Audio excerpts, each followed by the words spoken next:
Welcome in. It's Drop the Mic. I'm Mike Welch. Thank you so much for joining me. And this is an interesting situation because I recorded this podcast and then Monday Night Football happened. And now I've had to re-record the beginning of the podcast. I've put on a jacket. I think that makes it, I don't know, maybe different. It'll make it like seem different. So the transition will be easier from when I recorded before Monday Night Football was over to after. So the reason this happened is because Monday Night Football, it looked like kind of a just okay game. Green Bay Packers, Detroit Lions, everybody's just doing okay, you know. It looked like actually looked like the Lions were going to win. They had a 2-score lead in the fourth quarter, and then the referees happened. And look, I'm not a conspiracy theory guy. I'm not somebody who sits there and subscribes to all these internet memes. I don't think the earth is flat. I'm not one of those people that wants to look at the JFK shooting. No, I'm not into conspiracy theories. But tonight, I'm just going to throw this out there. I'm just going to throw it out there. I don't know. I don't have any necessary facts to back it up. Like most conspiracy theories, I'm just going to throw this out there. But I think it stands to reason that maybe the NFL was a little upset about Matt Patricia wearing that Roger Goodell clown nose t-shirt when the Patriots won the Super Bowl and he was the defensive coordinator. Maybe, just maybe, the NFL was like, you know, we don't want him to win on national television. Fuck Matt Patricia. And they decided to call the hands to the face penalty against Trey Flowers. They had 2 hands to the face penalties. And it just blew my mind. I mean, if anything, it was hands to the face on the offense. I don't understand how anyone in their right mind, not even anyone in their right mind, anyone in their wrong mind, Joaquin Phoenix is the Joker, sees that play and doesn't throw a flag on Trey Flowers. Are you out of your mind? Even if you're out of your mind, it's inexcusable. I'm telling you. That seems conspiracy theory, because even if you were just right off the funny farm and had no idea what was going on, if you'd never seen football in your life, you wouldn't call that penalty. You know why? Because it's hands to the face. You don't have to know anything about football. You don't have to know a thing about this entire game. You can know nothing about this, and still, you know not to call that penalty. Why? Because the hands aren't to the face. It's unbelievable, man. The poor Detroit Lions. I mean, that was a big game for them. They kind of needed that, right? Where their record was at, because now they go 2-3 now, or I guess it's like 2-2-1. All right, ties, whatever. But I'm reading the Detroit Free Press right now, and it's so funny to me. They just put together everything that they found as far as tweets about people just crushing this. Like the refs can thank, or Green Bay can thank the refs for that touchdown. Buffalo Wild Wings says, "Don't blame us, Detroit. We're not the ones who pushed the refs or trash button." Boom. People saying they're done with the NFL. The officials are determined to make the outcome of the game their own. Joe Theismann's upset. Everybody watching it had the same reaction. Like, there's one thing that unifies all of us, and it's the hatred of bad officiating. And that's what we got on Monday Night Football tonight. Terrible officiating that ended in the game being handed to the Green Bay Packers. And it feels like this happens for the Packers a lot. Again, not a conspiracy theory guy, but I do know the Green Bay Packers have one of the largest fan bases in the NFL, and they tend to get a lot of calls, especially on national television. I don't know. I'm not saying. I'm just saying it could be anything, but it might be a conspiracy. On to the rest and Drop the Mic.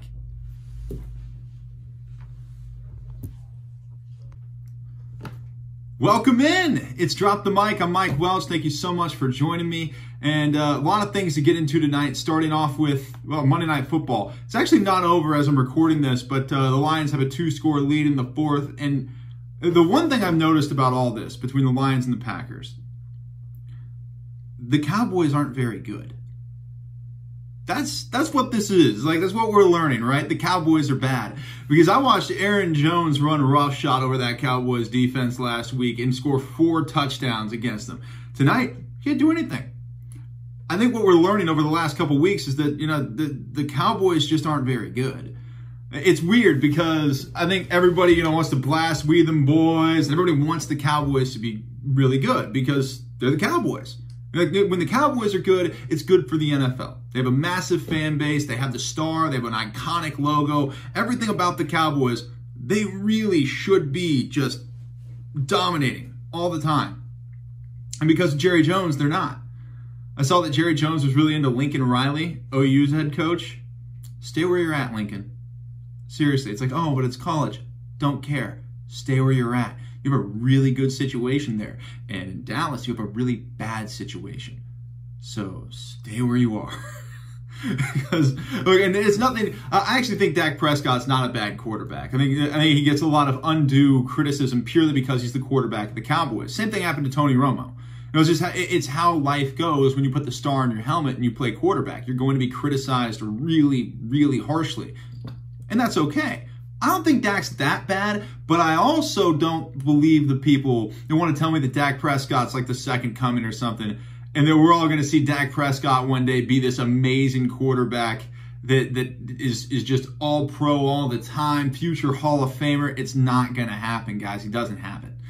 So more than anything tonight, what I've learned is that, well, the Packers, it's not that they're amazing. They're good. But I think moreover, we're learning that the Cowboys just aren't. Sticking with the NFL to start things off, because we talk a lot of Chiefs on this podcast. What we do, I'm from Kansas City.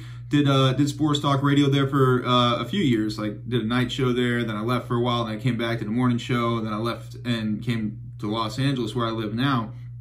And the Chiefs lost again.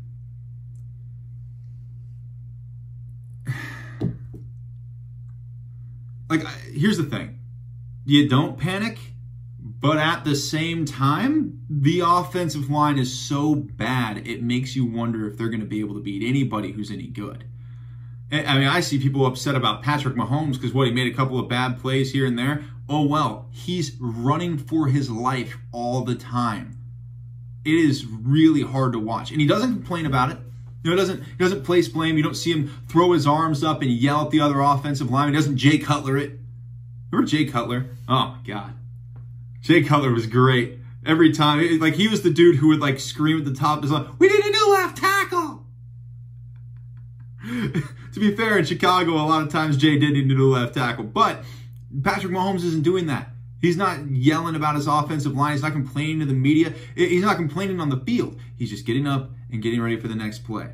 And I think even during the broadcast of the game on Sunday, they were talking about how he doesn't complain. I guess Patrick Mahomes is just playing the best that he can with the offensive line that he's given. That's the world he's living in. And when you have a defense that's just bad, it makes you wonder why with all this talent on the team in Kansas City, and with Andy Reid as your head coach, and a new defensive coordinator, by the way, how can you be so bad? How can you be so bad at all these areas when you have so many gifts given to you? I mean, there was a time in Kansas City not that long ago where Alex Smith was the quarterback and the defense was relied upon to win games all the time. Back when Eric Berry was getting pick sixes to win the game. That was just a few years ago, man. And now they look like an absolute disaster on defense. And I keep coming back to the offensive line because the most valuable commodity in Kansas City, other than barbecue, arguably other than barbecue, is Patrick Mahomes. He's the most valuable commodity in the whole city.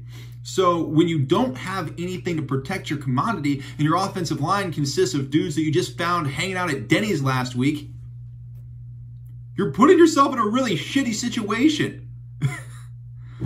It's a frustrating thing because it felt like, Chiefs Texans looked like Chiefs had that thing in the bag, but they didn't. And it was a frustration to watch. It was a hard game. It was a rough game to kind of try to, I guess, digest, because you felt like the Chiefs were going to have a chance to win it at the end, and then they didn't, and then it's like, oh, maybe they're going to stop it, and then they couldn't. It was a problem. The whole thing was a problem. And as hard as these things are to move on from, it is a week-to-week thing. And I think what we learn is that there is no amazing special team outside of New England. God, hate it. Hate all of it. This happened last Thursday. I'm still pissed about it. Giants had opportunities. Just saying. The Giants had opportunities. But outside of New England, there's really not a team that you can point to and say, oh, that's a dominant football team. Every team has their weeks, right? Every team, like last week, the Packers looked like a dominant football team. Tonight against the Lions, they don't look terrible. They don't look like an atrocious football team, but they don't look like they did last week. So that's just the NFL. And it's almost like every year we forget. Every year, like the calendar turns over and we completely forget that the NFL is this week-to-week league where there's never really going to be a team that reigns atop everybody all by themselves. Except the New England Patriots. I hate it. I really do. Because I know they're in a bad division. I know there are 100 things I can say to discredit New England, but I watch them play and I'm just like, how do you beat them? If you're any other team in the NFL, who's going to beat these guys? I'm sure they'll lose one. I don't think they're going to go 16-0. But every time I watch the Patriots play, I think, all right, it's January in Foxborough. Who beats this team? You're going to need to get lucky. I don't care who you are. I don't care if you're the Chiefs. I don't care if you're in the Super Bowl and you're the Saints. Doesn't matter. You're going to need to get lucky to a certain extent to beat the Patriots because they are clearly the best built team in the NFL. And it's been that way for so long that we're all just sick of it. But you have to acknowledge it because it's sitting there. It's the elephant in the room. We try to crown these teams. We thought, oh, the Chiefs look great through 4 games. Maybe they're going to do something amazing. Oh, the Cowboys, they look good against bad teams. But still, because they're the Cowboys, people wanted to crown them. And in the end, I think we're starting to find out that no matter what you want, no matter what you think, New England stands alone. You just hope that somebody come January is going to step up and knock them off their pedestal because I am tired of seeing Tom Brady at the podium at the fucking Super Bowl, man. I'm tired of it. It's super frustrating. And I think America's tired of it, honestly. I don't know what the ratings look like for, when the Patriots are on or not on or anything like that. But I think the sports fans of America, the hardcore sports fans like myself, we're tired of it. We want to see something different. I just don't know who's going to be that white knight. Who's going to be the one to step in and take over, knock off the Patriots. Looking across the NFL right now, nobody. Nobody's going to take them out. We're just going to be sitting here years down the line going, wow, remember those Patriots teams? And there's going to be a whole contingency of Boston fans going, yeah, we do, with all their banners and parades and all that crap. And there's going to be the rest of us sitting there drowning our sorrows in a bottle of beer going, yeah, I remember. Here's some more NFL stuff coming up, but I want to touch on Nebraska, as I did spend a few years in Lincoln, Nebraska on 93.7 The Ticket, and they just had what was supposed to be a big game against Minnesota. Minnesota was undefeated coming in, and they took Nebraska to the woodshed, man. It was tough. It was a tough watch. And it was a shutout until the 4th quarter, and it was a blowout in the end, and it's the Golden Gophers, so like their namesake, not a lot. I'll say this. Nebraska football, it's not good. I want to preach patience as much as possible here because I think it is important, but it's not good. When Minnesota crushes you, and I don't want to take anything away from Minnesota because PJ Fleck's done amazing work there. That is a very good football team.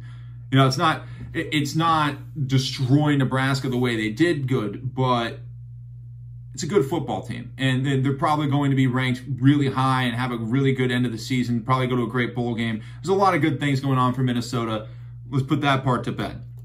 But when you watch Nebraska football, offensive line and defensive line get just pushed around and bullied like some kid that came to school with a snack pack, and the bully saw him and he was like, I'm taking it from you, and he can't do anything about it because he's just too small. When you see that happen, it punches her right in the chest, man. Because you know what Nebraska's supposed to be. Smash mouth football. That's what they're built on. The power I. Power option, man. That was everything. Scott Frost was there for that. You know what I mean? And then he comes back and you think, okay, here we go. But the fact is, it's going to take him time to rebuild an interior that was just demolished.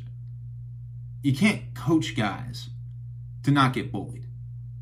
You can do the best you can to prepare them, but you can't coach guys to be bigger, stronger, and want it more than their opponent. Because there's a definite question of effort, and it's hard when it comes to college football because you're talking about amateur athletes. They're not getting paid at least hundreds of thousands, if not millions of dollars. So you're not, there's a different grading scale, and you don't want to be necessarily super critical of the players. But I'm watching that Nebraska-Minnesota game, and I'm sitting there going, does anyone want to be here? I'm serious. Does anybody want to be here? On the front lines especially. There are other things going on and all that, but I want to stay focused on one thing. If you're Nebraska football, and this, I don't care if you followed Nebraska football since the 90s, or I mean, if you have decided to never follow Nebraska football since the 90s, or if you've been a diehard fan going to every single game. Nebraska football at its core should never get dominated and punked up front the way that they did. That was really tough to watch. And it really was. Like, if you're just a football fan, that was tough to watch. Because you expect more out of Nebraska. And there were so many people that thought this team was going to be great. And you know what? Still really good. It could be good, you know, but they're not what we thought they were going to be before the season. I guess even saying they're really good as it came out of my mouth, I'm like, I mean, you beat Northwestern by 3, you beat Illinois by what, 4? It's just, I understand why Nebraska fans are having the trouble that they are. I really do, because I've seen a lot of the social media stuff. I pay attention to a lot of stuff. I don't engage as much and don't tweet as much as I used to, but I still look at it. I still want to see like pulse of the fan base type stuff. And I'll tell you this, Nebraska fans are really hurting after that one. And I understand it, because your hopes were built up so much higher than they should have been. And then this product is put out on the field. And I got to tell you, Scott Frost has to be so pissed off at Mike Riley. And I know that you don't want to blame the guy who used to be there, but Riley would, I was covering Nebraska when Mike Riley first got there. He would recruit all these wide receivers and like these flashy guys and neglect the line. And then, I mean, he would roll them out there and not understand why in the Big Ten, you can't go out there with a subpar offensive line and expect it to work. That's why you don't hire a mediocre Pac-12 coach and bring him in and expect him to be able to be successful in the Big Ten. Because he doesn't understand it. He came in and treated it like Pac-12. Went and got wide receivers. Cool. Wide receivers don't matter when it's cold in Minnesota. You know what I mean? Like, it's cold in Nebraska. Like, your wide receivers are fine, but you have to understand what conference you're in. It is not a wide receiver heavy conference. Good wideouts can come from there, right? Good wideouts can come from the Big Ten. Ohio State and Penn State have put out a bunch of them. Michigan, some of them. Less, but some. Remember David Terrell? I thought he was going to be the truth, man. When he went to Chicago, when he played with the Bears. But for real, the Big Ten, they might put out a few wide receivers in the NFL, but they're not known as a wide receiver, pass-heavy, any kind of air assault conference. So when you recruit to that conference, you can't do it the way Mike Riley did. So it's going to take time. At least you can take solace in this. Scott Frost knows what it's supposed to look like, right? He's not sitting there. A lot of times with Mike Riley, I'm like, I'm not sure if he knows what this team is supposed to look like. You know, he's starting to look like Oregon State. Like, I don't know if he knows what this team is supposed to look like. Scott Frost does. He knows what it's supposed to look like. He was there for a national championship when it looked exactly like it's supposed to look. So we have to expect him to, at some point, be able to bring that kind of to full fruition. It's going to take more recruiting of offensive line and defensive line. It's going to take more up front, because getting dominated the way they did against Minnesota was really disheartening. So, I mean, think about that national title team with Scott Frost. Their offensive linemen look like pro wrestlers from the 80s. Just monsters. Get some of those. You know? Get some of those guys. Like, so Nebraska fans, in closing on this, before we move on to more NFL stuff, in closing on this, it's not panic time necessarily, but it is whiskey time. It is. It is whiskey time. It's time to pull out the old Jack Daniels and go, you know what? It's going to be probably a little bit of a long one. Win 6 games, Scott. I don't think he has any possible chance of losing his job, nor should he. But just for the betterment of everybody, make everyone feel good. The fan base just woo-saw a little bit. Win 6 games. All right, moving on to the other stuff from the NFL. I want to reach back actually to something that happened with Richard Sherman and Baker Mayfield from last week when Baker Mayfield, who's having a rough go of it. But Monday Night Football between the Niners and the Browns last week, which this didn't come out until right after the podcast, obviously, but it was the handshake gate, which dominated sports news for days and, of course, was total bullshit, which is so funny to me. Richard Sherman, look, I get it. Sometimes you feel irrelevant. You're like, I miss when people used to care about what I had to say. I get it. I do. And that's what Richard Sherman was doing. He was like, I just miss the days when people cared about what I have to say. And so Richard then made up this thing where Baker Mayfield didn't shake his hand or didn't like half shook his hand or something.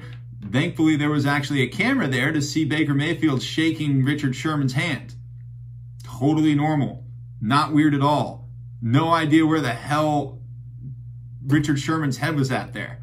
But they show this, and then I loved the quote from Baker Mayfield. I saw the video where they asked him, like, well, they asked him about the whole situation. He goes, I think it's the first time that the camera being on actually worked in my favor. It's a good line. It's a good line. It's solid. That said, since we're already bringing up Baker, it was bad, Cleveland. The Browns, man, I keep thinking I keep thinking the Browns are gonna rebound, right? They have too much talent. They have so much firepower. It's like eventually they're gonna rebound and be a good team. Maybe not the best team in the NFL, maybe not the dominant team of the AFC North, but at least a solid football team. And then Baker goes out there yesterday, throws 3 picks. What the hell? And they lost. It was a close game too, despite the 3 picks. Baker, what are you doing? I mean, it's just... It's one of those things where I watch Cleveland play and I think none of this makes sense because they should be so much better than they are, and yet they're faltering. And they aren't showing signs of improvement. If anything, they're showing signs of not knowing what the hell's going on. So that's got to be a worry for you. And then the Johnny Manziel, Baker Mayfield memes, guys. Oh, where everybody thinks like, oh, this is like everybody has the Baker Mayfield. It's like, oh, wait, no, he's just Johnny Manziel. In fact, when I was writing down some notes for the podcast, I kept writing Johnny Manziel instead of Baker Mayfield. It's so uncool. It's uncool of me because I'm seeing the same thing everybody else is seeing. It's like, wow, a lot of hype. It's only a few games, Baker, but it's...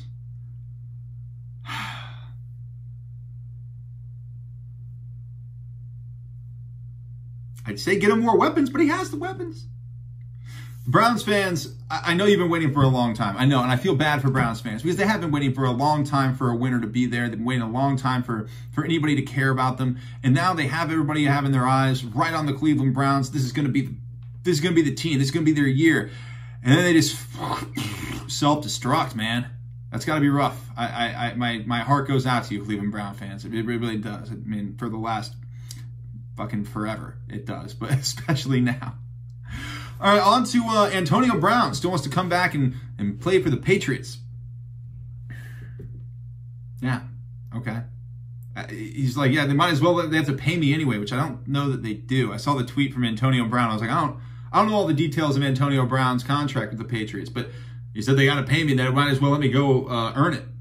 I'm not entirely sure the Patriots have to pay Antonio Brown more than what the game that he played. I don't know that. I don't think that's the case. But either way, Antonio Brown wanting to come back and play for the Patriots, I mean, it's just not going to happen, man. It's not. It's like Jared Leto being brought back for the sequel to Joker. Ain't happening.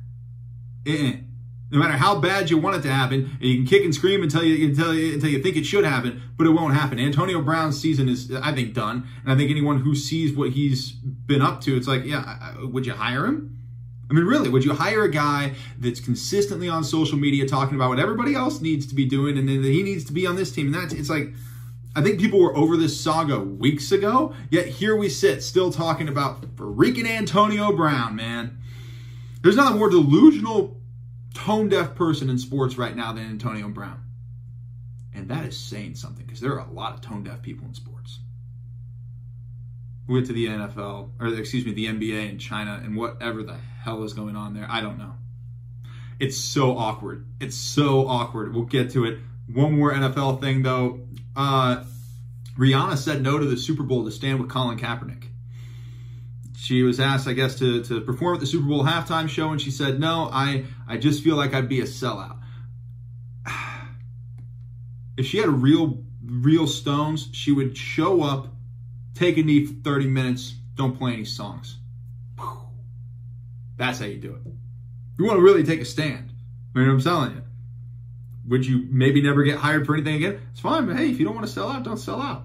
You know what I mean? Go have fun with it. It just seems like, here's what it sounds like to me. It seems like somebody who didn't want to do the halftime show, trying to gain some publicity out of not doing the halftime show. You know what I mean? Like, oh, I don't want to do it.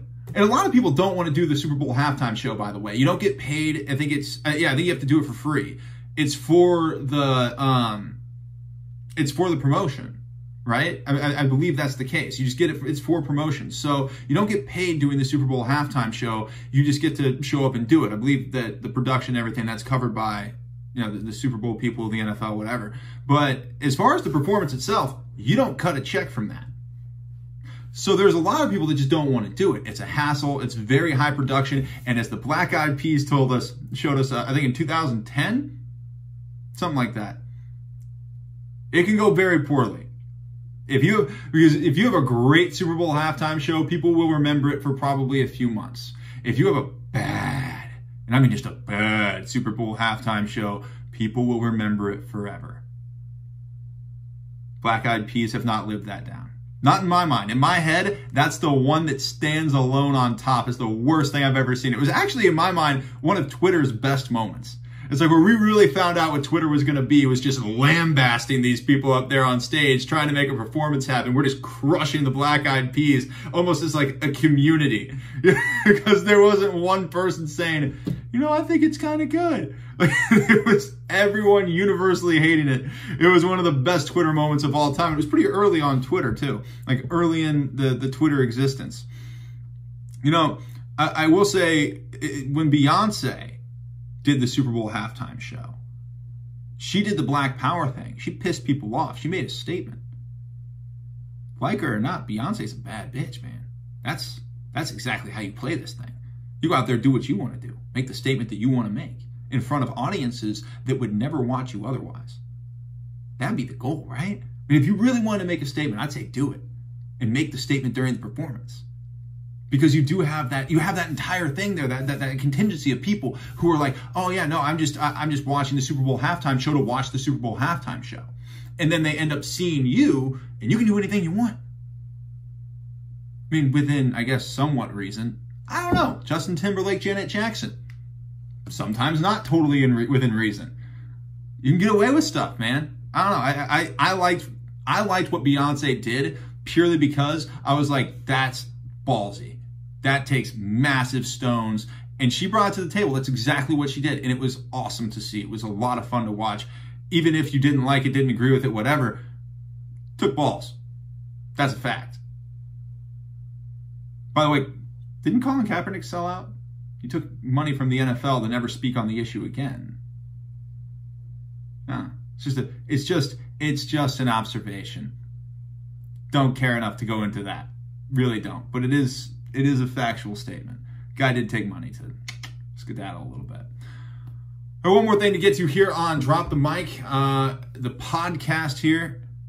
See, okay, China. Yeah, China has the protests and everything else going on. I haven't read a lot into it.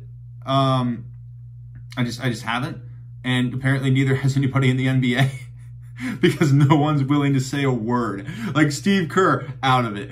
Greg Popovich, he's done. LeBron James is talking about Daryl Morey and how he needs to be, he's uneducated on the issues. And it's like, guys, no offense to the NBA players, you're allowed to have your opinions. I just don't know that NBA players and managers and coaches are the ones that we need to go talk to about foreign relations. I don't know that I'm a bad person for thinking that. I don't know that I'm a bad person for thinking like, oh, maybe that these people shouldn't be asked the question. I know that the NBA is making a lot of money from China, and that's why it's a hot button topic, and that's why it's up for discussion. I totally understand that. Yet to me, when I see the reaction, because I saw Trump's reaction to Popovich and Kerr, and they sidestepped the China questions, and I think Trump called it sad, right? He was like, I'm sorry, the way I said that was not at all the way Trump said it. Trump called it sad, because that's what he says about everything, right? It's sad. It's very sad. So that it's not a Trump impression necessarily, because I suck at impressions and don't do them. But it's my thought process of, yeah, when he says something sad, it's not the way that most people mean it. I think he just means it's sad as in terrible. But when he called it sad, I thought, well, you know, I'll say this about China and more specifically the NBA's reactions to protests in Hong Kong. This is another example to me of how good and evil don't exist. Sometimes we create a good and an evil, right? I think the Patriots have done a great job of becoming the evil.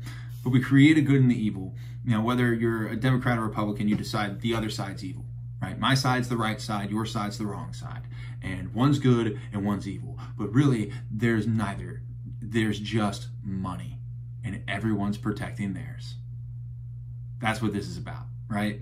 I mean, politics, sports, all of it. Like, you really think the NFL would give a shit about player safety if it had no money at stake?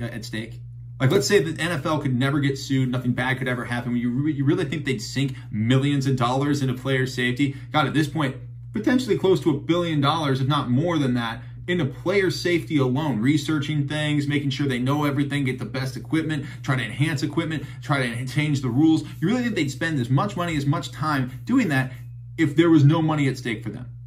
They just do it out of kindness of their own hearts because they really want the players to be okay? No, of course not. All right, restarting from here because I knocked the cord out of the microphone. We'll go and edit that a little bit. We almost got through a whole episode without a technical difficulty, and now the microphone's falling. I'm crushing this. You hear me? Crushing this. Like, what's up? Oh my gosh.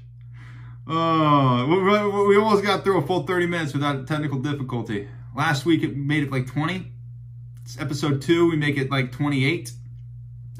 These are the things that happen when you decide to do a podcast that you just like grab a microphone and a laptop and your phone and use it as a camera, and you're like, all right, let's do this. We got it. Like I said, I'm doing this for fun. I enjoy doing it, and I'm so glad you guys check it out and listen and have fun with me. You know what I mean? It's like one of those things where I enjoy talking about sports a lot. I enjoy just diving into these different storylines and just, you know, being able to just talk and connect with it. You know, I like talking Chiefs. I like talking Huskers. I like talking NFL. I know that the Major League Baseball playoffs are happening right now. I'll be honest with you, I've watched it, but I'm surprised at the Nationals, honestly. I'll just say that. I'm surprised at the Nationals. Because I was like, I don't know how many people are coming to me for baseball hot takes. You know what I'm saying? I just don't know. But, you know, I think the Nationals are about to take a dominant lead over the Cardinals, and they beat the Dodgers in the first series. Like, it's surprising to me that the Nationals are as good as they've been in the postseason. It's actually pretty incredible, and hats goes off to them. That's literally all I got. Because, again, I don't think people necessarily come to me for baseball takes. You know what I mean? Like hardcore baseball talk. I think there's a lot of other places to go for that. I think here we talk about the hard-hitting facts like Rihanna and the Super Bowl and what Antonio Brown is tweeting about. I'm one step away from being an entertainment host. Here we have Brody Jenner walking outside of Starbucks. Those are great, by the way. Those Entertainment Tonight like kind of things, you know what I mean? Where people like follow celebrities around. It's like, this is celebrity news. I love the voices. I love the voices in celebrity news because it makes everything sound really interesting, even though it's not. Because all they're doing is stuff that really doesn't matter to anybody but them. But we're acting like it's the best thing that's ever happened. Oh, what a way to end it. What a last 2 minutes to just reach that ball out over the plane to the finish line. Thank you so much for listening, man. We'll be back next week. I'm Mike Welch. This has been Drop the Mic.